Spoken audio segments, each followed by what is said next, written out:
Olá, seja muito bem-vindo à aula 2 do nosso projeto de ciência de dados aqui no Data Unicorn. Meu nome é Felipe Coutinho e eu vou dar continuidade às nossas aulas. Essa é a segunda aula, então vamos começar.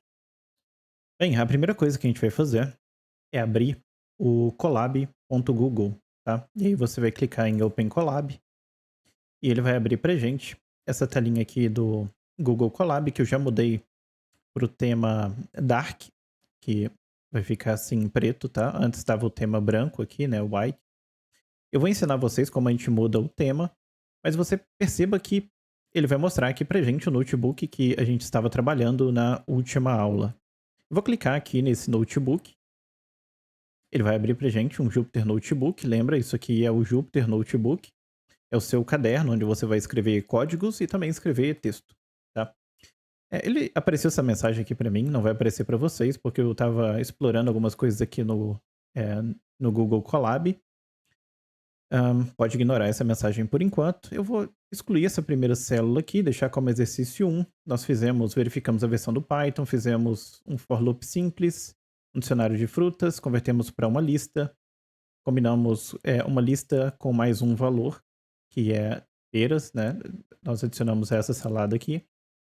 E ordenamos a lista de frutas em ordem alfabética. Então fizemos só alguns exercícios bobinhos aqui para lembrar um pouco de Python, tá?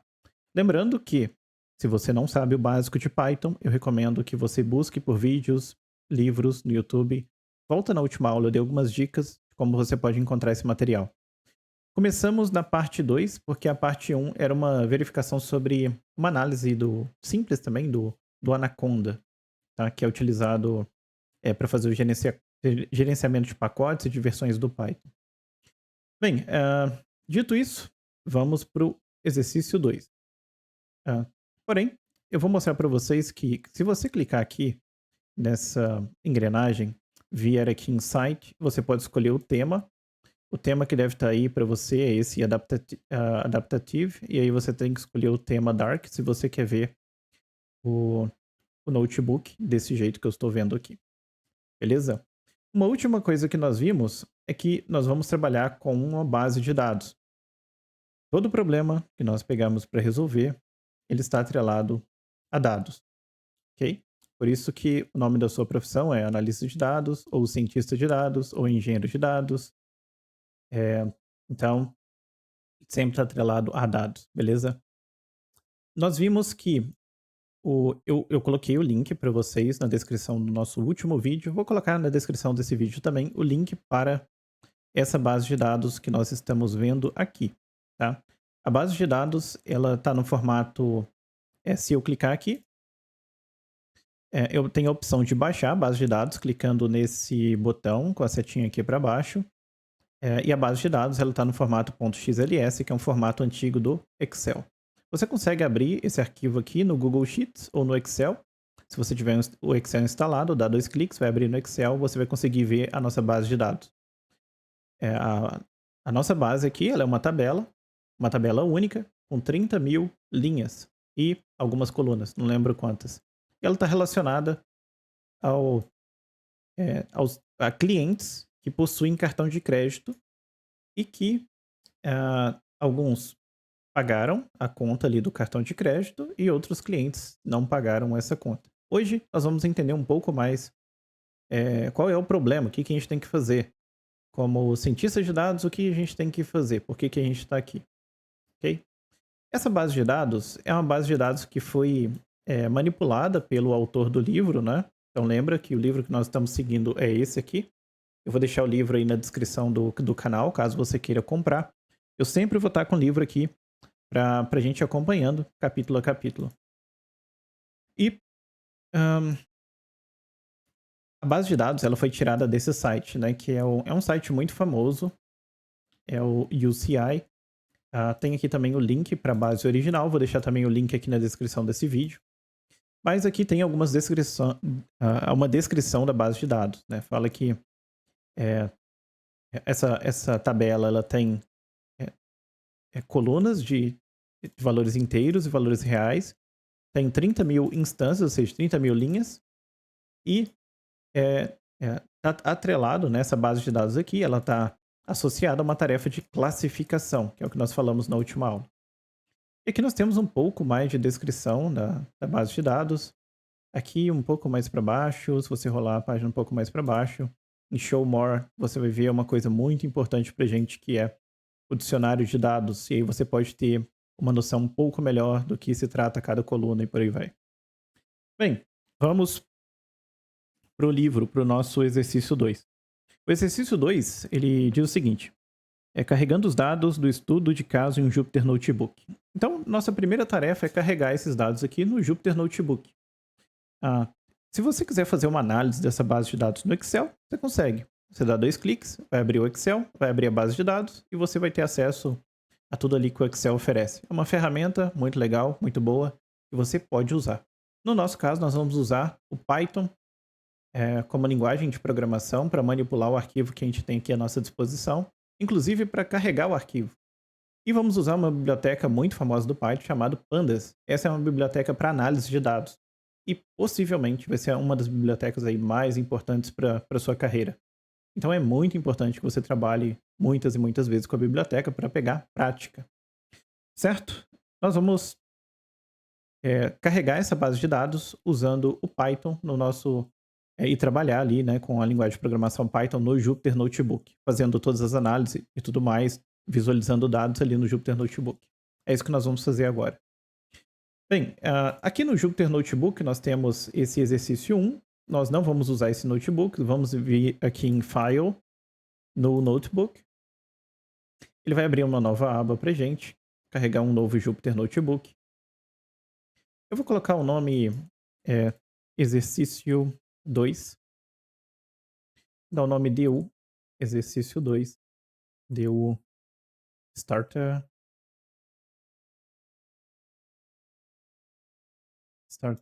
exercício 2. Vou mudar também o exercício 1 para esse DU Starter. Esses arquivos aqui, eles ficam salvos no seu Google Drive. Então, se você acessar drive.google.com, você vai ver esses arquivos aqui em uma pasta, possivelmente com o nome Colab, tá? De Google Colab. Então, vamos vir aqui no nosso exercício 2 e o que ele pede para a gente fazer é carregar os dados, tá bom? Então, aqui nós vamos escrever carregando dados, carregando dados. E eu acho que já vale a pena colocar um título para a gente aqui do nosso projeto. Bem, o título desse projeto é, pode ser predição de bons pagadores de cartão de crédito. Vamos deixar esse nome aqui, depois a gente pode mudar esse nome, tá? Não precisa ter o título perfeito. Na verdade, a maioria das coisas não vai ser perfeita da primeira vez. Então, não se preocupe tanto com o título. E aqui a gente vai colocar um ponto indicando que esse aqui é o primeiro item. Na verdade, antes desse cara aqui, de carregando dados, vamos colocar um ponto como sendo bibliotecas. Tá? Uma coisa que nós vamos sempre fazer no Python é utilizar bibliotecas.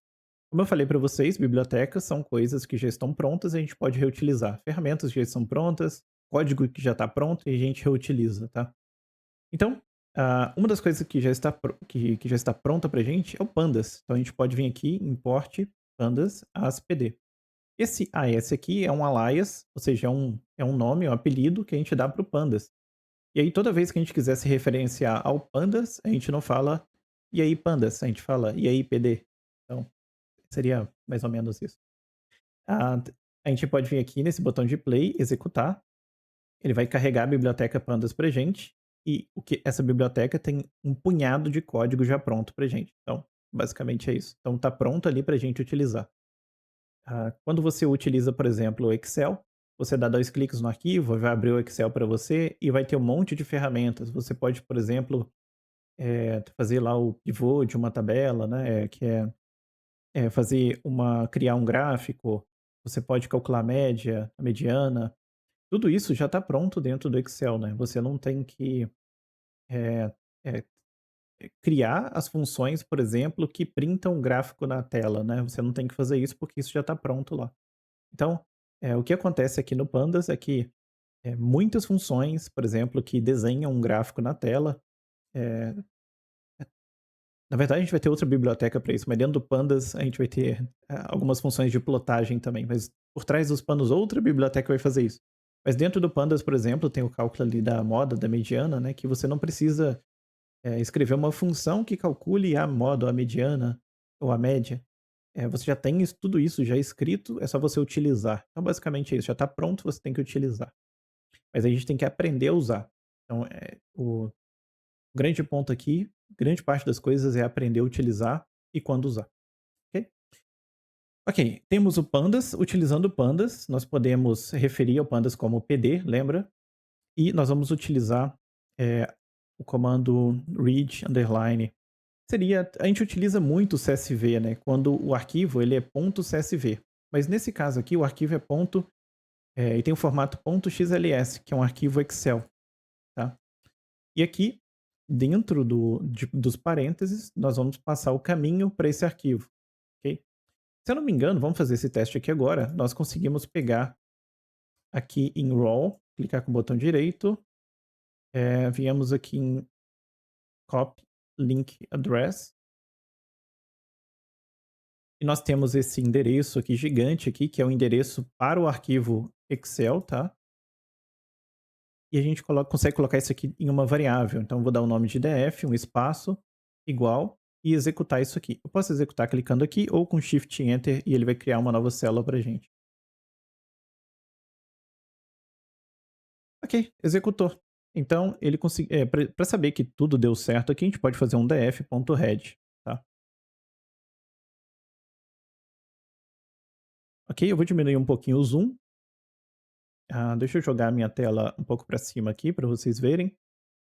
Bem, o data frame aparentemente foi carregado sem nenhum problema. Tem aqui, aparentemente, também todas as tabelas e etc. Uma das coisas que o autor ele faz inicialmente é verificar o shape do nosso, da nossa base de dados, ou seja, a quantidade de linhas e a quantidade de colunas. Tá? Então, o que o autor faz é escrever aqui df.shape e executar. E aí, dá para a gente ver aqui que nós temos 30.000 linhas e 25 colunas. Você vê que na base de dados original, ele mostra aqui que nós temos 30.000 linhas, ou seja, 30.000 instâncias, né? E aqui, ele vai de 0 até 24, indicando que tem 25 colunas, certo? Então, nós fazemos esse tipo de verificação aqui apenas para identificar, né, a quantidade de linhas e colunas, e aí você consegue saber se está tudo certo ou não com o seu data frame. Tá? Bem, uma outra coisa aqui que é dito pelo autor é o problema da empresa. Tá? Então, ele fala sobre o problema de negócio.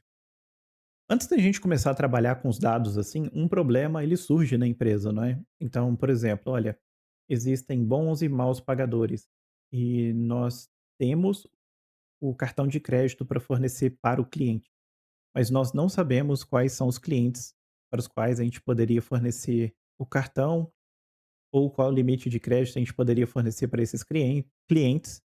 Então, a empresa ela tem um problema, ela não sabe para quais clientes ela poderia oferecer o cartão de crédito. O ideal é que todos pagassem, né, a fatura do cartão de crédito ali. Se possível, ainda com juros. Pagassem e pagassem tudo certinho e ainda com algum tipo de juros. Então, o, o que nós queremos fazer inicialmente é entender os dados e o problema que a gente tem à nossa disposição aqui, que é para a gente resolver no caso. Bem, o problema, ele está descrito aqui, tá? Ele está descrito em inglês e também o autor ele traz uma explicação. Na página 26 ele fala sobre o problema da empresa. Ele diz que nós vamos atender um cliente e o nosso cliente, ele é uma empresa de cartão de crédito. Eles nos trouxeram um dataset que inclui dados demográficos. Sabe o que são dados demográficos? Pausa o vídeo, vai no Google e pesquisa o que são dados demográficos. E dados financeiros recentes, dos últimos 6 meses, de uma amostra de 30 mil titulares de conta. Esses dados estão no nível de conta de crédito. Em outras palavras, há uma linha para cada conta. Então aqui vai uma coisa muito importante. Quando você for trabalhar com qualquer base de dados, tenha sempre em mente o que significa cada linha dessa base de dados, certo? Essa é uma dica que o autor dá aqui, e uma dica também que, assim, é uma coisa que eu aprendi ao longo do tempo, antes de ver o que o autor colocou, mas é algo assim, muito importante. Se você tiver noção, vou falar o contrário, se você não tiver noção do que significa cada linha da sua base de dados, você não vai conseguir resolver o problema. As linhas são rotuladas de acordo com se no mês seguinte, ao período de dados históricos de 6 meses, um proprietário de conta ficou inadimplente, ou seja, não fez o pagamento mínimo.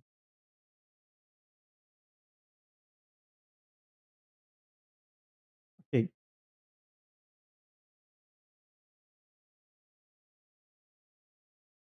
Então, o que ele comenta nesse trecho é que existem dados, né, que somam 6 meses. Então, vão ser 6 meses de dados históricos. E aí, o que a gente quer prever e o que tem de informação, mas é o que a gente quer criar um modelo que seja capaz de prever o próximo mês. Se ele vai ou não fazer um pagamento, pelo menos o pagamento mínimo no próximo mês. Então tá aqui, ó. Seu objetivo é desenvolver um modelo que preveja se uma conta ficará inadimplente no próximo mês, com dados demográficos e históricos. Ok? Bem, essa história, isso é uma coisa que a gente tem que sempre se atentar quando a gente está resolvendo um problema, tá? Ah, então, seu primeiro passo é entender o contexto barra problema. Tá? Ah, e aí, no nosso caso, o cliente, empresa, cartão de crédito, e tem o dataset e tal, etc., com os clientes, os dados. Então, nós temos dados históricos de 6 meses de 30K de clientes. Tá? Isso aqui são os nossos dados, tá? São 6 meses de 30 mil clientes. E o nosso objetivo é criar um modelo preditivo, é, modelo capaz de prever se uma conta, ou aqui a gente coloca cliente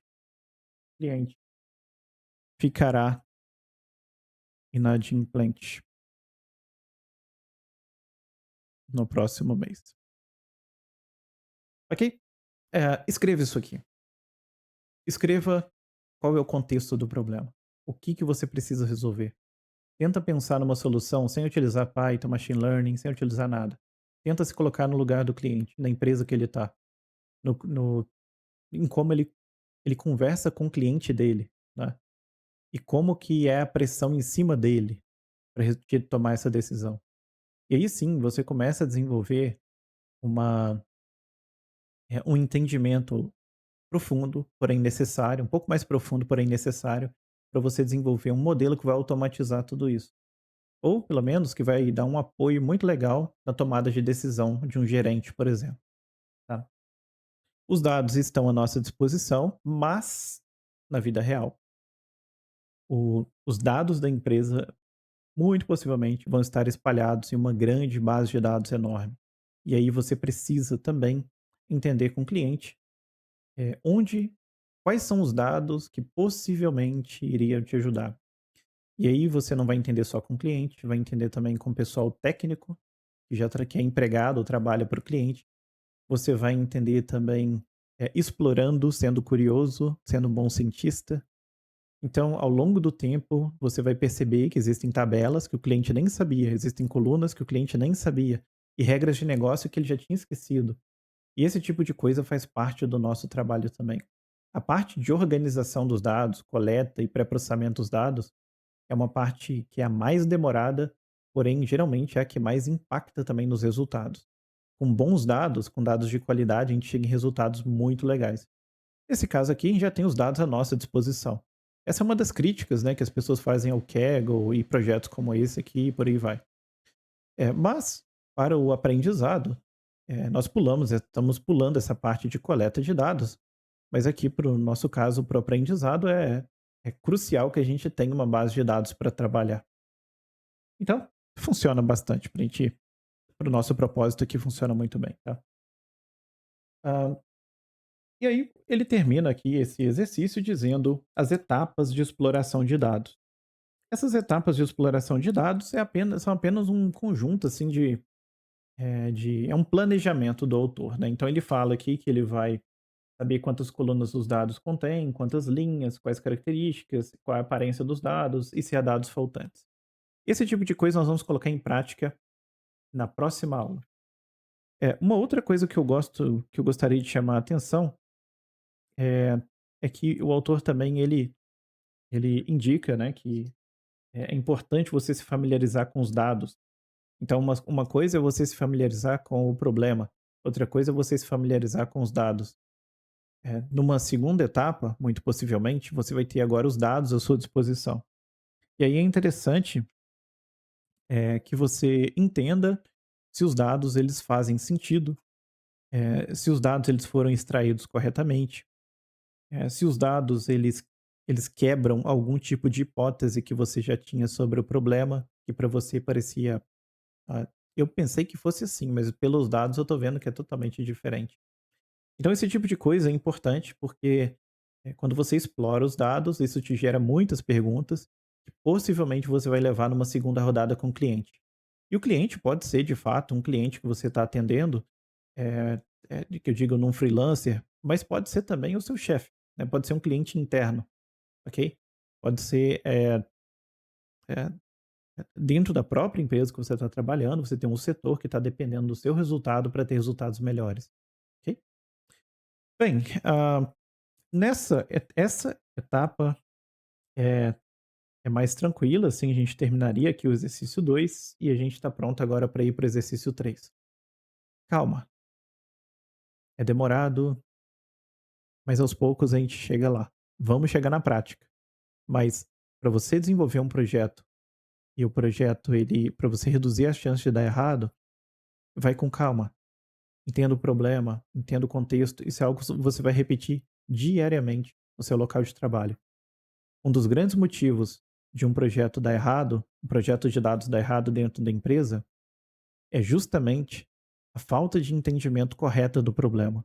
Como todo mundo acha que isso é muito fácil, ninguém acaba fazendo direito. E sai colocando a mão na massa, fazendo o que gosta mais. Não estou falando só da parte de dados, não, tá? Falando de todo mundo.